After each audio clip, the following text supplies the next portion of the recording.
Good morning, everyone. Thank you for joining us. As everyone is logging in, I just wanted to share a couple of Zoom housekeeping items with you. In case you've been using a different meeting share like WebEx or Google, here's what you need to know about Zoom. By default, if you're using the Zoom mobile app, it will display the active speaker view. You'll see a video thumbnail in the bottom right corner. If you swipe left from the active speaker view, you can switch to gallery view. I will share a few slides to support some of our speakers today. You can use side-by-side mode or view the screen share with active speaker. To do this, to adjust it to your preference, click on View Options and choose the side-by-side mode. For those joining via the web browser option, you will have limited viewing options and you might not be able to participate in our poll today, but you will still be able to see all of our fabulous panelists. And speaking of fabulous panelists, I am so pleased to introduce one of our greatest volunteers in the Bay Area, Mr. Grant Lotus from Cron 4, today's moderator. Hey, thanks, Britt, and welcome to everybody. So excited that you could be here with us. We did this last year in person, but here we are in 2020. Quick background about me. I'm a news anchor at Cron 4 News in San Francisco. My wife, Justine Waldman, is as well. And I got involved with this association a few years back as my grandmother was nearing year 20 of a battle with Alzheimer's. And I saw what this horrific disease does all too close and personal.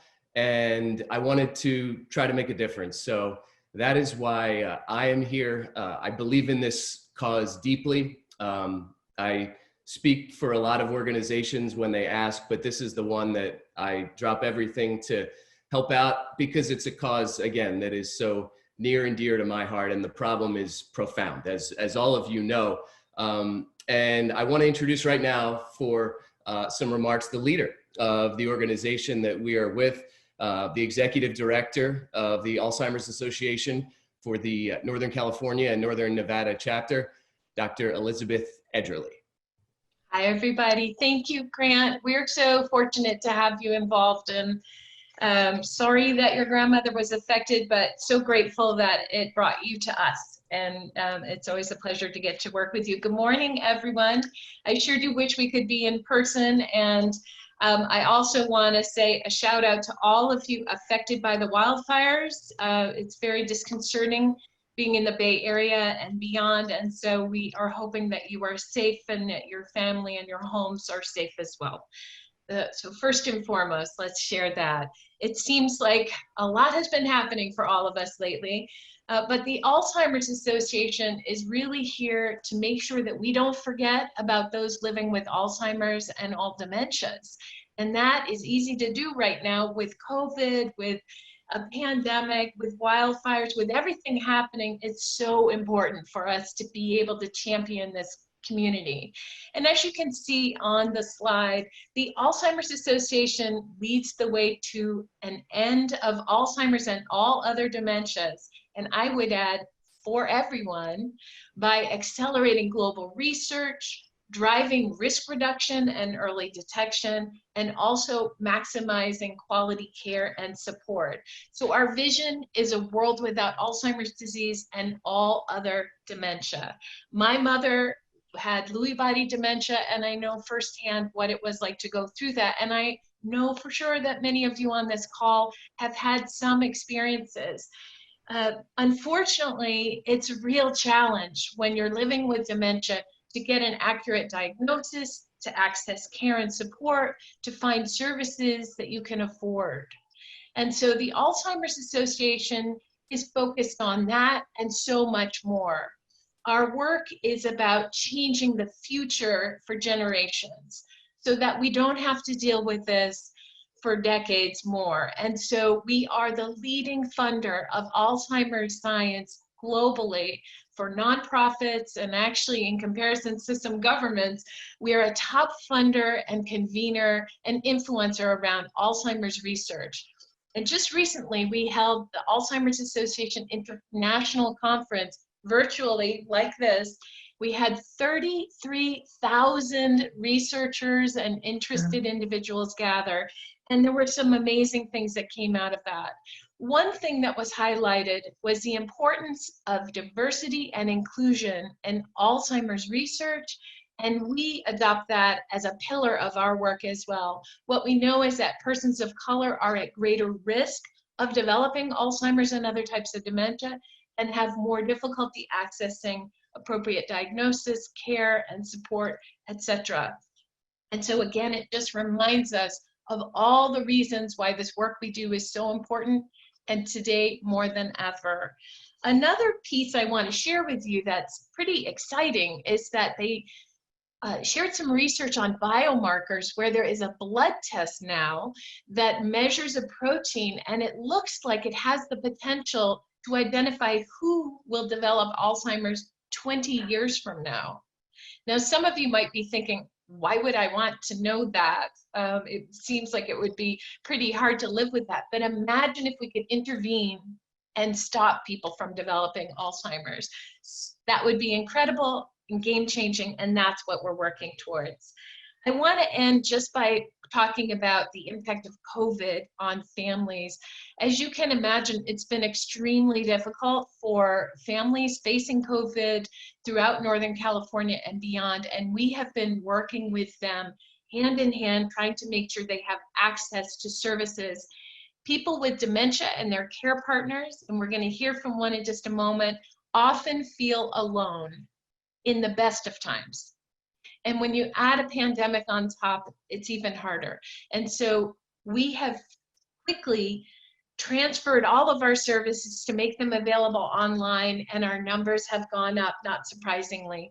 So we know that families need us. They need all of us to stand with them, to support them, and make sure that they have the access to the care and support and the advocacy efforts that they need right now.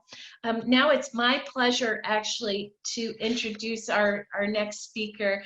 Brendan Lowe is a fabulous volunteer. We've been so grateful for him to be involved. He's with Salesforce, and Brendan is going to share his story about what it's like to be a caregiver for his mom while also working in high tech.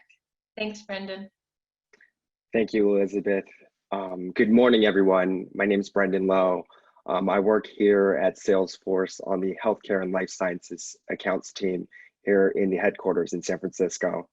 This is my first time publicly sharing my story, so I'm extremely humbled to share this all with you today because it's something that's near and dear to my heart, as Grant said, and I'm sure it is for many of you.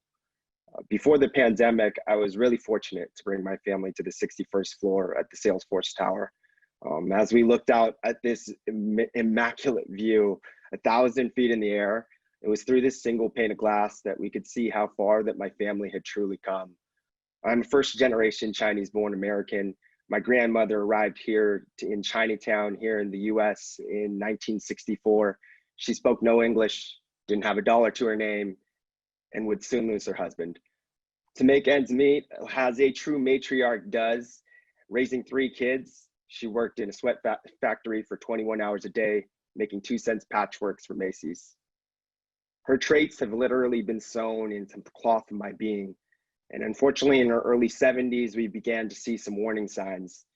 She showed, as many of us do, her love through food.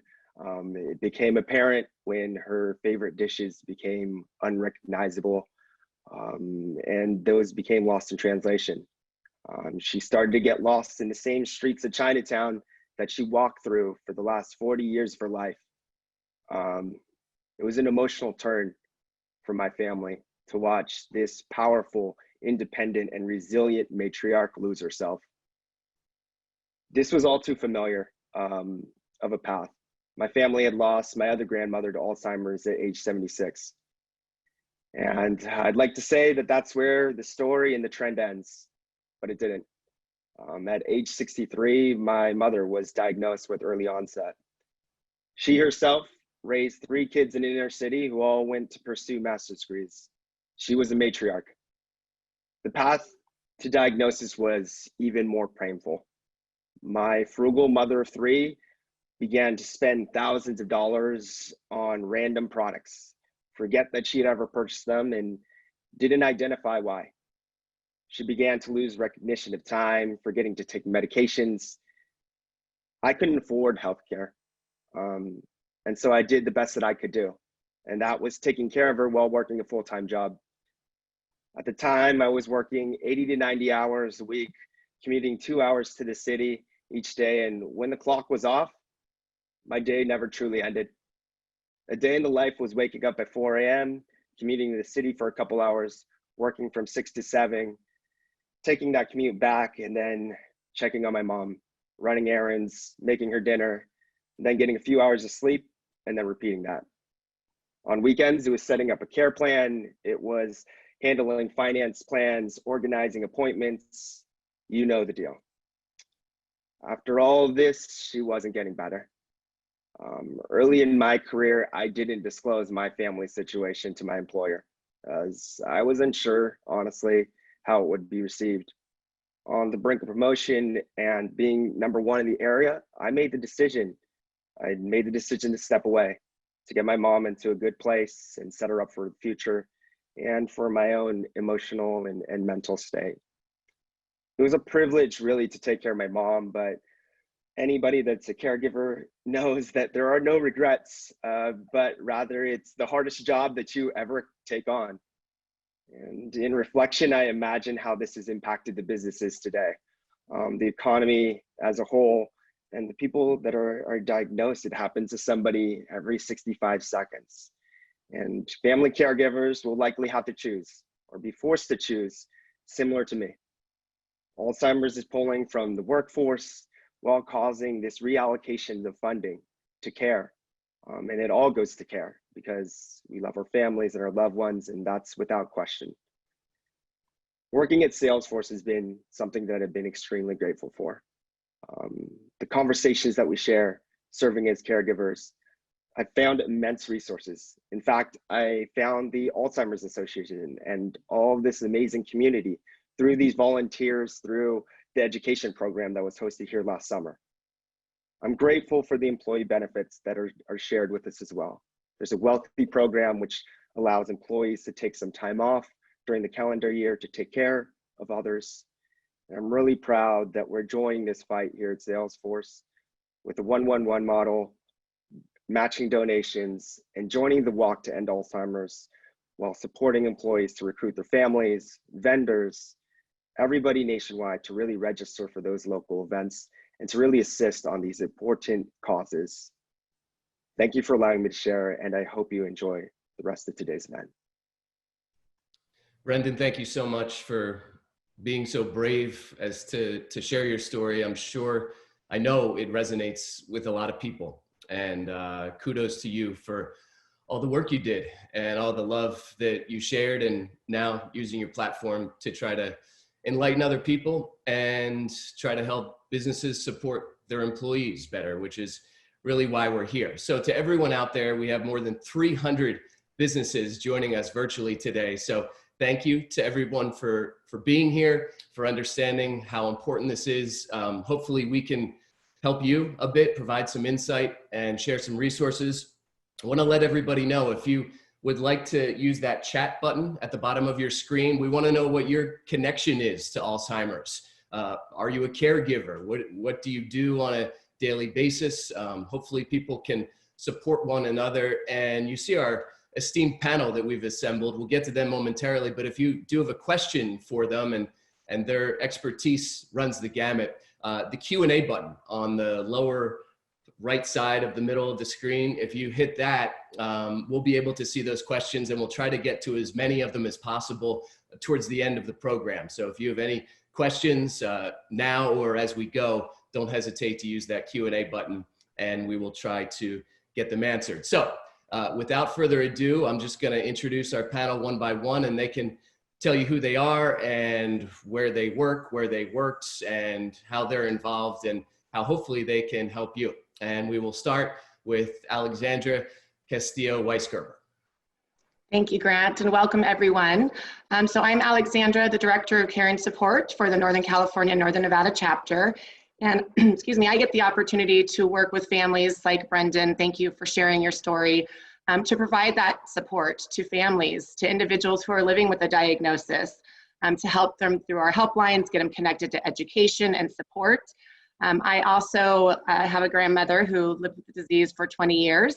I come from a Cuban family, and so we know that multi-generational family dynamics of what the disease does to a family and how it impacts us. So I am just honored to work for the association and provide support to the families that need us. Thank you. Thank you, Alexandra. Now, Carmelita Tursi. You're muted, Carmelita. I'm sure I'll do this a million times as well. Carmelita, we can't hear you. Unmute. Okay, thank you. So sorry about that. I'm Carmelita Tursi, and I am a volunteer on the Diversity and Inclusion Committee for the Northern California, Northern Nevada chapter of Alzheimer's. When I was working, I worked at ARP as a senior diversity advisor. And my mother was diagnosed with vascular dementia several years ago. She passed away in 2010, but lived with it for about 20 years as well. And my story will be around cultural issues around dementia and how, as Alexandra says, how does it impact intergenerational families? And what are some of those cultural nuances that we need to be aware of when working with family caregivers, and some of whom obviously are your employees. So thank you for that. Thank you, Carmelita. Next, Karen McDonald. Hello, my name is Karen McDonald. I work for Cisco. I am a caregiver currently now for my mother, but I was a previous caregiver of my father who lived with dementia for about 10 years before he transitioned. I'm also one of the founding members of the Adult Caregivers Network for Cisco, and so I'm excited to be here on today. Thank you, Karen. Mimi Kwan. Good morning, everyone. I handle community engagement for KGO TV ABC7. And my personal tie with the Alzheimer's Association is that my grandmother lived with dementia towards the end of her life. But I was introduced to the Alzheimer's Association through my fabulous coworker, Randall Yip, who is on the executive leadership board. And he's been a steadfast volunteer for the organization and really showed us what great work the Alzheimer's Association does. So ABC7 has been a fabulous supporter. We've been helping to promote the Walk to End Alzheimer's. And featuring different stories on our air and really supporting Randall's work as well. Thank you to Mimi and to all our panelists. And I want to start with Karen and just try to get an understanding, big picture. Obviously, caregivers deal with a ton all the time, but how has COVID and the shelter in place made things that much more difficult? Great question. So if we think about it, as we work from home now due to shelter in place, there is no break in the day already, right? But add to that the fact that many of us have elected to keep our parents at home, especially with the adult daycares being closed and things of that nature. Some individuals have also elected to take their parents out of facilities and care for them at home. So when we keep that in mind and also think about the fact that some of us are also parents at the same time, and so now we're faced with homeschooling, it's a huge burden, right, to do all of that. So to work, to take care of our parents and take care of our children all at the same time. And you know, just speaking for me, I'm fortunate that my children are grown, but taking care of my mom while also balancing work, the normal activities that we would have to socially get away, we don't have those activities now. So it's oftentimes just, you know, us and mom and no social outlet. So it's definitely a big burden for many of us. Alexandra, is the Alzheimer's Association seeing a greater demand, a greater request for support these past 6 months or so? Yeah, absolutely. So as Elizabeth mentioned, we've turned our programs virtual. So we're offering virtual education classes, virtual support groups. They're live. And so what we're seeing is that we're having an influx of attendees for our communications workshops, our how to manage difficult behaviors. We just introduced COVID and caregiving. And so we are definitely seeing an influx of that.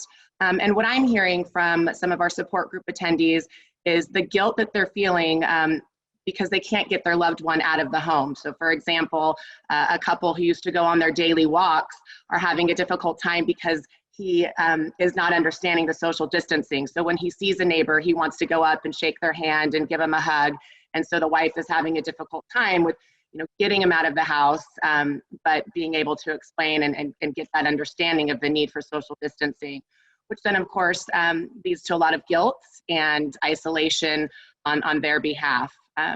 And as Karen mentioned, with the adult day centers closed and people not feeling comfortable for their in-home caregivers coming in, again, that respite just isn't available for them.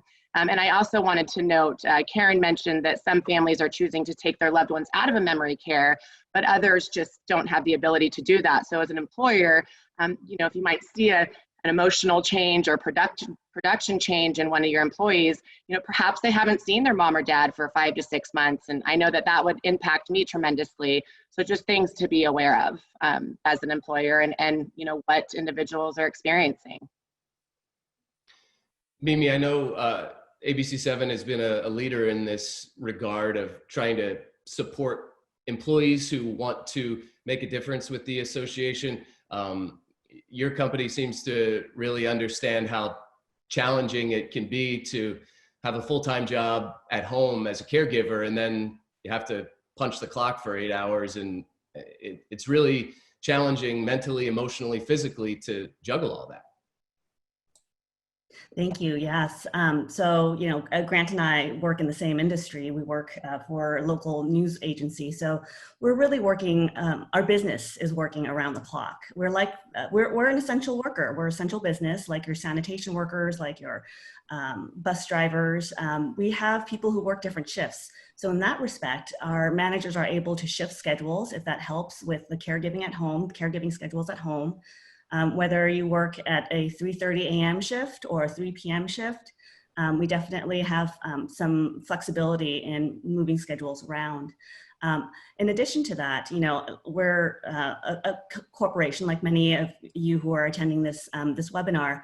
We have our EAP program, we have our personal life resources program for folks who need additional support. But in addition to that, our company, our ABC7 company, is owned by the Walt Disney Company. So we have a lot of other resources, with a lot of caregivers at home. In the sandwich generation, we have our parents living with us, we have our children living with us, and the Walt Disney Company has a lot of different business units.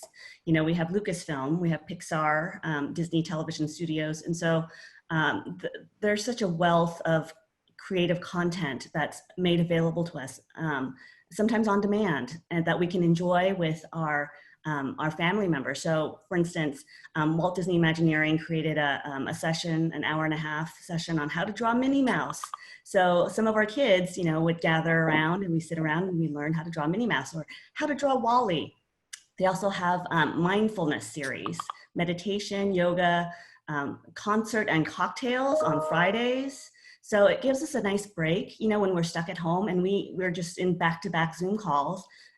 We can set aside some time, maybe at 4 o'clock on a Friday, to see how the composer of the Star Wars, animation series put together a piece of music, and learn how his favorite martini is prepared as well.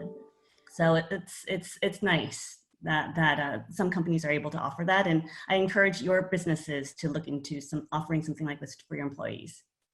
And Karen, real quickly, your business, Cisco, I know, has just come up with a new program to try to make the burden a little less overwhelming for its employees. Absolutely. They just introduced a package or an opportunity for employees if they want to have a reduced work week to help care for their parents or for their children, right, as they're homeschooling. Then we now have that option. We also have several benefits that are specific for those of us that are adult caregivers. Those benefits will be introduced later this year, but one that is phenomenal because it gives our employees an opportunity to have someone do the legwork for them as it relates to, for example, trying to find caregivers, trying to find the right support for the adults that we're caring for and things of that nature. And so the company as a whole has done a wealth of things to help us that are going through this caregiving journey. And then of course, the employee network that we now have, the Adult Caregivers Network, has been a phenomenal support group for those of us that are going through the process of trying to care for our parents as well as other adults. Yeah, and as you alluded to, Karen, these days, as well as homeschooling kids in a lot of cases, which speaks to the greater issue. A lot of people think 2020 is kind of unfair almost, but there is so much going on between the pandemic and the racial reckoning that started Memorial Day, essentially, or at least came to the forefront again on Memorial Day, and in a different way than we've seen in recent years. Carmelita, how important is it for everyone to receive the same resources? And you alluded to it as we were talking earlier, that's not always the case, even at businesses where, you know, it's not an overt discrimination, but some people are maybe treated differently. Sure. Yeah, let me start by saying that caregiving was one of several issues that has come out of the pandemic. And one of the nuances around caregiving are the cultural implications. And when my mother was diagnosed with vascular dementia, we had a social worker come to the house to discuss what her care plan would be. We were told that she needed 24-hour care. And even though we were in an intergenerational household, we weren't there during the day because we were working. And the social worker suggested that we put her into a facility. So when I heard that from the social worker, when our family heard that from the social worker, all of those cultural subtleties that I learned directly or indirectly growing up culminated in that moment. And I knew for certain that I was Filipino and that there was no way we were going to put my mother into a facility. And I tell this story so that our audience will understand, or it'll enhance their understanding of what some of the cultural nuances are around caregiving. And caregivers are continuing to do their important work during this time when, as you have mentioned, there's systemic racism, there's a public health and economic crisis, and these are issues that impact all of our employees and impact ourselves as well. We know that systemic racism and oppression can only be eliminated through systemic solutions. And it's time for our organizations to really be more inclusive and to be reflective about the times that we're living in. The disability community has a saying that says, nothing without us, nothing about us without us. So it's time, I think, also for employers to check in with their employees who are caregiving to see what might their special needs be. And it seems like Karen and Mimi, your organizations have already begun to do that. So that's great. It's also a time, I think, for organizations to be more reflective. What's your organization doing to address systemic racism? What are some of the written policies, and unwritten policies that may get in the way of equity so that all of your employees have access to the resources that they need? And how do we move from making symbolic gestures like taking down statues to taking down statutes that stand in the way of equity? So just some thoughts, I think, that all of us need to start thinking about whether or not we're volunteers at an organization or work for an organization directly as employers. Alexandra, I know you have a unique perspective on this issue as well. Yeah, absolutely. Thanks, Grant. And thank you, Carmelita. So just to comment on that, you know, I think as an organization, what Carmelita says is spot on, is you have to hear from the needs of the community. And one of the things that we're really working hard on, that we've been starting to do, our community assessment forum. So really getting in the community and hearing what it is that each community needs, because we know that, you know, it's not the same across the board. I'm working with a family right now, and it brought up what Carmelita shared with her situation and the experience from the social worker. It's a 15-year-old boy who is taking care of grandma because mom is working all day, and it's a Latino family, and now he is starting distance learning next week. And so he's very concerned. We actually talked to him on the helpline. He's very concerned because grandmother has the propensity to wander. So he's trying to figure out, you know, how am I going to distance learn and take care of grandma, and mom is gone all day. Talk to mom, of course, she's concerned, but she's an essential worker. And so it's just really looking at the needs of our communities, of our families, and how we can best support them with their care plan. We know that Latinos are 1.5 times more likely to develop Alzheimer's and other dementias, and African Americans are 2 times more likely. So it's important, and as Elizabeth said, it's one of our pillars, and in our strategic plan that, you know, we serve all of our community members. We just had a Spanish language international symposium in July, and we had over 1,000 attendees from around the world. So again, it's very important work, and we just, you know, acknowledge that, and thank you, Carmelita, for sharing.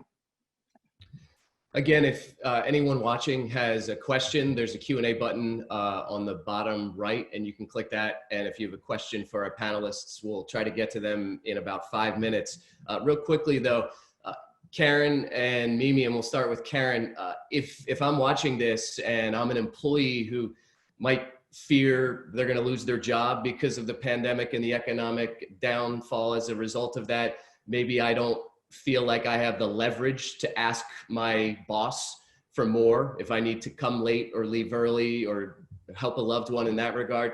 Similarly, the perspective of the boss, the business owner, who feels like he or she can't give an inch because they're hanging on by a thread to keep their business going.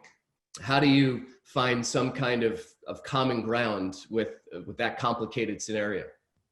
Right, yeah, and that's an extremely complicated scenario. There are resources, free resources, right, that individuals can rely on. The Alzheimer's Association as one, right, where they can seek guidance and information to help them. If it's someone that's working for a company, I would suggest that they go directly to their HR organization and have a conversation. That's exactly what I did as it relates to the Adult Caregiver Network. There was several of us that we sat around and we would rely on each other. We would vent, we would cry, we would scream together, and eventually said, there has to be other people in the company that are going through this exact same thing. And so we went to our HR organization, we call it People in Communities, and said, hey, we'd like to start this organization to support each other. And they allowed us to do that. So I encourage individuals, if you do not have such an organization within your company, reach out to your HR organization. And then if you're a business owner and you're self-employed, reach out to the resource groups like the Alzheimer's Network or other groups in your area where you can partner with other people that are going through the exact same thing, and they can provide you with guidance as far as resources and things of that nature that you can rely on. And also, I feel like there's a lot more empathy these days, you know, for situations that we all have to balance at home.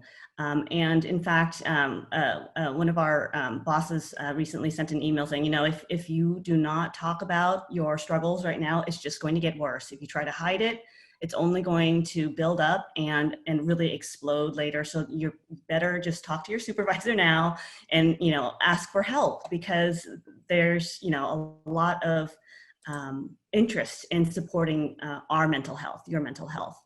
In fact, there was a list of suggested guidance that was sent out to our teams about how we should try to avoid sending non-essential emails in the middle of the night or on weekends, because when you're caregiving, sometimes you're not able to address emails until your parent or your child goes to bed. So it's just more convenient to do the work at night.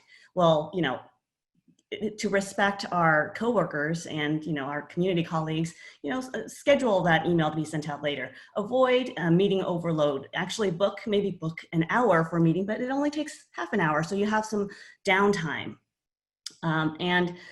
Really setting healthy boundaries. I think it's good to manage expectations, and you may need to speak with your manager to figure out in which areas can those expectations be managed. All right. Want to try to get to some of these questions now for our panelists. We have some time for that. So, Britt, are you gonna? This is Jill. Yep. Hi. Thanks, everybody. Thanks for submitting your questions as well. Susie asked, and this seems to be the theme of most of our questions, most company benefits are designed for employees taking care of a parent or grandparent, but I'm a niece providing support to my uncle, who is the caregiver. What is available to me, or what should I ask my employer for? How do I start the conversation with my employer? Karen, you're unmuted. So I would say start with your HR organization, but you would be surprised. I thought that most of our benefits was specifically for our parents, but we have some benefits that from an adult caregiver perspective, I can actually use with my mother-in-law, I can use with my uncle, I can use with my sister, I can use with any adult that I would be caring for. So I would suggest starting with your HR department and understanding your benefits, because you may have those benefits already, and if not, have the conversation. At KGO, at the the Walt Disney Company, we subscribe to personal life resources, and pretty much it's anyone who you care about. They don't have to be part of an insurance plan. There's backup childcare, backup elder care available. Ask your HR team, and they may know of a lot more resources than you're aware of. Anybody else? Thank you. Do the next. Alexandra, do you have an answer for that as well, or should we move on to the next question? I would just add that it's important to look into what other additional maybe public benefits are available, such as FMLA. And then oftentimes too, the person that they're caring for may have benefits that could assist with the caregiving, such if they were a veteran. So that's an area that the Alzheimer's Association could help when we really kind of look at what's the care plan, what resources are available, and what can we tap into. So not necessarily just the employer, but what other resources are out there and available. And I would just add real quick, Jill, and it might seem basic, but there are congressional representatives who are constantly advocating for people living with Alzheimer's and people caring for those who are as well. So it's like an old school civics lesson, really, but your voice matters, and people have asks, and call your congressional representative. I know in the Bay Area here, Jared Huffman, who represents a lot of the North Bay, has been a significant leader in this regard. So if you want more money for research, and if you want more perhaps employee benefits, it doesn't hurt to ask your local representatives. Jill? Also, thank you. Or Carmelita? Sorry. I know that the governor currently has a task force or a group looking at a master plan for Alzheimer's, and I think the Alzheimer's Association is part of that. So it's a long-term plan looking at people with dementia. Absolutely. Thank you, Carmelita, for mentioning that. A couple people have asked questions around, is there a toolkit for employees and ERGs to have the necessary conversations with HR that will help facilitate change in an organization. We have someone else who directed a question specifically to Karen, which is similar. They're interested in learning more about establishing an adult caregivers network at my place of employment. Is there more info from Cisco available? Absolutely. I'd be more than happy to share all of the information that I have. I'm a open book, right? And so certainly feel free to reach out to me via LinkedIn, or I'm not sure if they'll share our information, but I'm definitely on LinkedIn. And I would be more than happy to help prepare you for the conversation that you would have with your HR department in regards to setting up an ERO. Thank you. That's it in the questions section. If people have entered questions in the chat, I would just ask one more time if you would enter those in the Q&A button. It's a little bit hard to sift through the stories that everyone has shared in the chat to find the questions. That's fine. Let's just get a final thought from everyone. Carmelita, let's start with you before we get to Ian.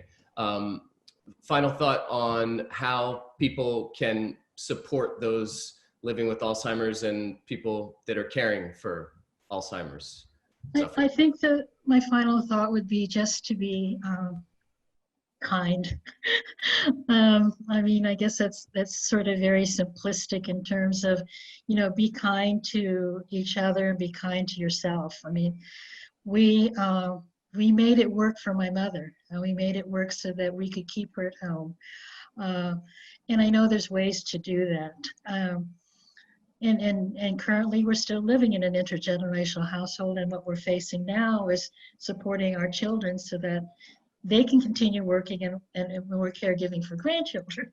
So it's just sort of the opposite. But there's been a lot of information shared here. It's all useful information, and I'm one of those people who has to mull things over in my mind, and 2 days later I'll go, oh, I should have said that. So maybe I'll come up with something 2 days later. But I appreciate everything that everyone has said and sharing your stories. I was responsible for the ERGs at ARP when I was at the national office. So I know there's an association of ERGs out of New York, I believe, through Diversity Inc. And so they're looking at the work of employee resource groups, as well as how to become more inclusive in around those employee resource groups. So there are a lot of resources out there for us to begin having the conversation and to continue it. But thank you all. It was so nice meeting all of you. Thank you, Carmelita. Alexandra? Yeah, thank you, Grant. I guess my final thoughts would be to get help. There are so many resources out there, not only through the Alzheimer's Association, but a lot of our community partners. But the Alzheimer's Association offers a 24-hour helpline. So after this, if you have questions, maybe about a neighbor's concerns that you're seeing, or how do I communicate with my loved one, or maybe you just don't know what to ask, but you can call us.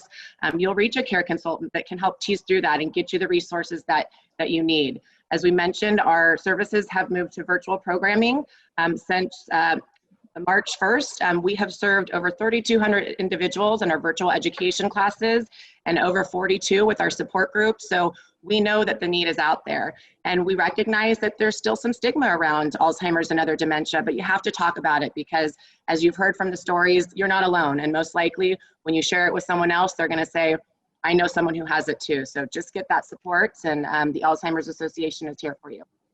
Thank you. Indeed. Can I add one more thing? I'm sorry. So when you talk about stigma, also remember some of the cultural stigmas around Alzheimer's.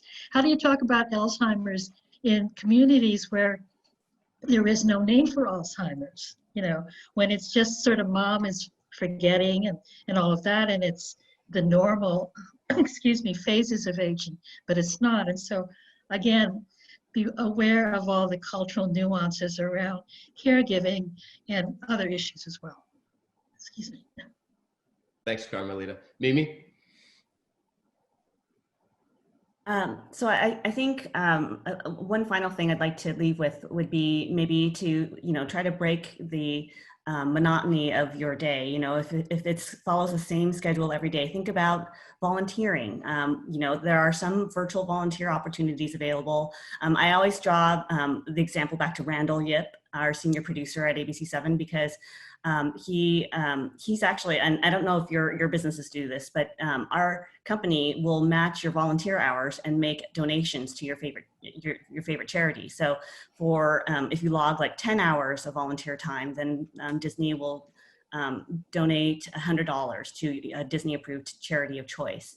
So, you know, a virtual volunteer opportunity could have other people in your household participate, you know, whether it's creating a gift basket during the holidays or something like that. If you're able to do that, it'll really help and bring different parts of your family together and make it a rewarding experience. Thanks, Mimi. Karen, final thought? Yeah, like everyone else has said, reach out to others for support. That's going to be key. If you're an employer, check in with your team members, right? Not just having one-on-ones to discuss the bottom line, but truly check in and understand what your team members are going through, because you may have individuals on your team that are actually going through this process now and they are hesitant to share it with you. So be that listening ear for your team members and to just kind of take the load off. But reach out to others, reach out to organizations like the Alzheimer's organization for support, and then always reach out to individuals like us that have gone through the journey or are going through the journey that understand exactly where you are. Thank you. Thank you to Karen and Mimi and Alexandra and Carmelita and Brendan. Before that, you know, you guys obviously have a lot to offer, insight, expertise, experience, and we really appreciate you spending some time here. Don't go anywhere though, anybody, because this is all about taking action, and you need to take action to stand up for yourself. And if you're an employer, you need to take action to stand up and support your employees, because they're only as good as their ability to work for you. And if they're not 100% there, it's not going to work. And someone who's really taken this initiative and run with it is a guy I'm pleased to introduce. Maybe you've seen his picture. This is Ian Murray, who is with us now, and he's an association and Alzheimer's volunteer, but he has really become an example of what can happen when just one guy does just one thing initially. And Ian, pleased to welcome you, and can't wait for you to share with folks your story and how you've been able to help. Thanks, Grant, and great to hear from the panel as well. It's obviously been a great conversation so far. But so a little bit about my story. So I've lost 4 members of my family to Alzheimer's and other forms of dementia. First my gran, my aunt, my uncle, and more recently my father. With that family history and the scientific research telling us that, you know, my family, like many others, is at a high risk of Alzheimer's. This is why I want to end the disease, not just for my family, but for everyone. 6 years ago, I got an email from a Cisco colleague about a local walk for Alzheimer's in Silicon Valley. I wanted to do more, so I signed up to join Team Cisco San Jose. We had a massive team of 5 people and a dog. The dog's very important. During that walk, we talked about our experiences with Alzheimer's, and I got the realization that this is much bigger than I thought. This affects a lot more people than I ever imagined, and also the number of people that it touched, the number of companies that it touched. And, you know, places like Cisco, it must be affecting a lot of other people as well. If only they knew more about the association, or in some cases knew about the disease. There's still a lack of awareness about what is Alzheimer's and dementia. I knew there was more that I could do. At the same time, like the Adult Caregivers Network, we also had formed the Alzheimer's Support Network at Cisco. That was to help spread awareness amongst the teams and work together across Cisco to make a difference, not just in the US, but around the world. And so I thought, well, how can I do more? How can I get involved? So I joined that team, that support network, the employee group, and I became the co-lead. we partnered with the association and shared a lot of information internally on online sessions about the disease, about care, about the research. We also connected with a lot of the other employee groups. As mentioned previously by the panel, there are several groups in society that are higher risk. Women, African American, Latino groups, you know, helping connect with those employee groups around Cisco as well to you know, increase the awareness around Alzheimer's. Currently, we have over 800 people as part of that support network. Again, you know, I think 50% are outside of the US. So this is a global issue that a lot of our employees care about. In 2019, as a walk team, we had 250 walkers across the US, helping raise money. In total, Team Cisco raised $160,000 in the last year. That's not bad. 5 years ago, we had only 5 people and 1 dog. And so we've gone from 5 to 250 and many dogs and many happy pictures of dogs wearing purple outfits. And so all this, you know, was something that was really about a simple journey over the last few years. It really is not that difficult to do. But even as we grew the Cisco team, I knew that there was more we could do. I wanted to do more.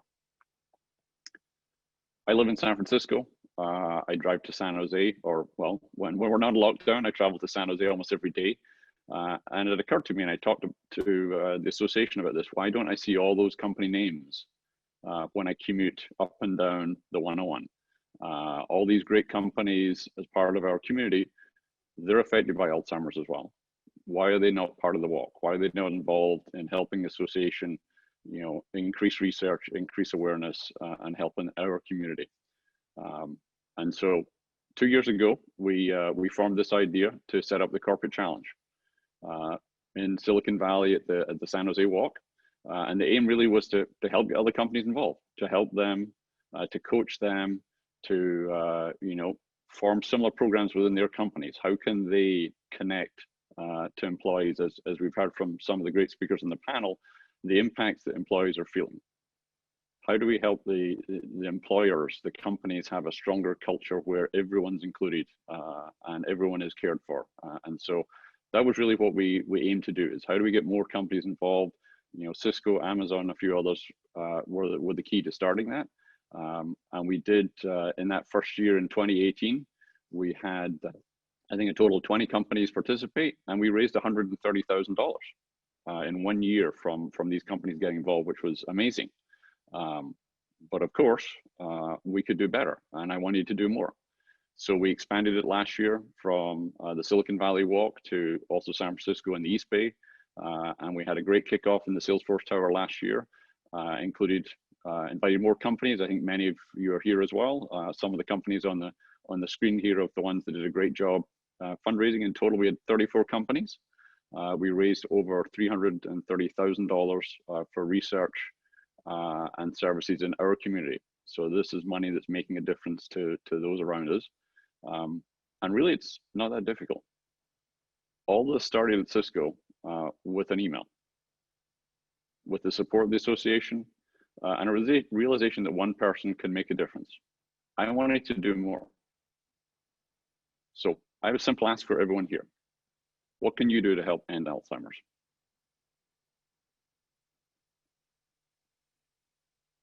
All right, Ian, thank you so much. That is an inspiring tale and should be proof positive that if you can take 5 people and a dog and turn it into 250, that's impressive and that's inspirational. And I want to thank all of our sponsors who were on this call today. Certainly the association couldn't do what it does without all of your support, both financially and from a grassroots level.